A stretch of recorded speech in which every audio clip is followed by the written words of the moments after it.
ಆತ್ಮೀಯ ರಾಜ್ಯದ ವಿಜ್ಞಾನ ವಿಷಯದ ವೃತ್ತಿ ಬಾಂಧವರೇ, ನಾನು ತಯಾರಿಸಿರುವಂತಹ ಇನ್ನೊಂದು ಮಹತ್ತರವಾಗಿರುವಂತಹ ಒಂದು ಮಾದರಿ, ವಾಹಕದ ಉದ್ದವು ಹೆಚ್ಚಿದಂತೆ ರೋಧವು ಹೆಚ್ಚಾಗುತ್ತದೆ ಎಂಬುವಂತಹ ಒಂದು ಮಾದರಿ. ನಮಗೆಲ್ಲ ಗೊತ್ತಿದೆ, ರೋಧವು ಪ್ರಮುಖವಾಗಿ 4 ಅಂಶಗಳ ಮೇಲೆ ಅವಲಂಬನೆಯಾಗಿದೆ. ಒಂದು, ವಾಹಕದ ಉದ್ದ ಹೆಚ್ಚಿದಂತೆ ರೋಧವು ಕೂಡ ಹೆಚ್ಚಾಗುತ್ತದೆ.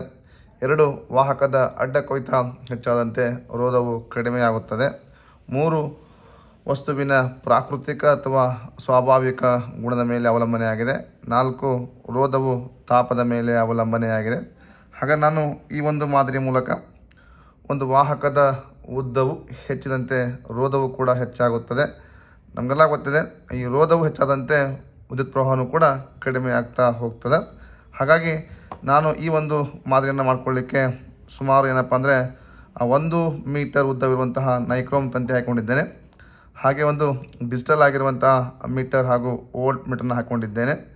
ಹಾಗೆಯೇ ಆ ಡಿಜಿಟಲ್ ಮೀಟರ್ ಮತ್ತು ವೋಲ್ಟ್ ಮೀಟರ್ಗೆ ಪವರ್ ಸಪ್ಲೈ ಮಾಡಲಿಕ್ಕೆ 9 ವೋಲ್ಟ್ ಒಂದು ಬ್ಯಾಟ್ರಿಯನ್ನು ಈ ಒಂದು ಡಿಜಿಟಲ್ ಮೀಟರ್ಗೆ ಜೋಡಿಸ್ಕೊಂಡಿದ್ದೇನೆ. ಹಾಗೆಯೇ ನನ್ನ ಒಂದು ಮಂಡಲಕ್ಕೆ ವಿದ್ಯುತ್ ಪ್ರವಾಹವನ್ನು ಸರಬರಾಜು ಮಾಡಲಿಕ್ಕೆ ಸುಮಾರು 3.7 ವೋಲ್ಟ್ ಅಥವಾ 3.9 ವೋಲ್ಟ್ ಬ್ಯಾಟ್ರಿಯನ್ನು ಹಾಕ್ಕೊಂಡಿದ್ದೇನೆ. ಮೊದಲಿಗೆ ನಾನು ಡಿಜಿಟಲ್ ಮೀಟರ್ನ ಆನ್ ಮಾಡ್ತಾನೆ. ಆನ್ ಮಾಡಿದ ನಂತರ ಏನಾಗುತ್ತೆ, ಇಲ್ಲಿ ಡಿಜಿಟಲ್ ಮೀಟರ್ ಆನ್ ಆಗಿದೆ. ಆನ್ ಆಗಿಬಿಟ್ಟು ಅಲ್ಲಿ 3.7 ವೋಲ್ಟೇಜು ತೋರಿಸ್ತಾ ಇದೆ. ಬಟ್ ಯಾವುದೇ ರೀತಿಯ ಕರೆಂಟು ಇಲ್ಲಿ ತೋರಿಸ್ತಾ ಇಲ್ಲ. ಹಾಗೆ ಇಲ್ಲಿ ಒಂದು ಬಲ್ಬ್ ಕೂಡ ಹಾಕ್ಕೊಂಡಿದ್ದೇನೆ.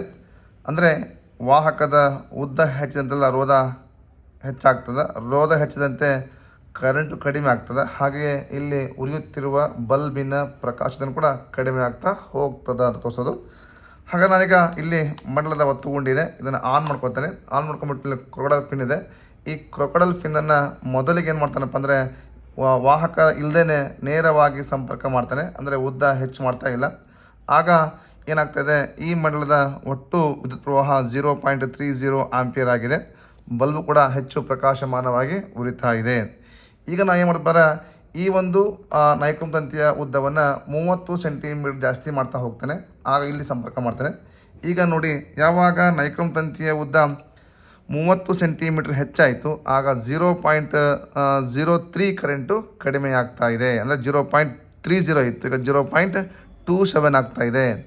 ಹಾಗೆಯೇ ನಾನು ಪುನಃ ಈ ಕ್ರೊಕೊಡೈಲ್ ಪಿನ್ನನ್ನು ಇಲ್ಲಿ ಜೋಡಿಸೋಂಗಿಲ್ಲ, ಈಗ ತುಂಬ ಕಡಿಮೆ ಆಗ್ತಿಲ್ಲ ಲೆಂತು. ಹಾಗಾಗಿ ಮತ್ತೆ 30 ಸೆಂಟಿಮೀಟರ್ ಉದ್ದ ಜಾಸ್ತಿ ಮಾಡ್ತಾ ಹೋಗ್ತಾನೆ.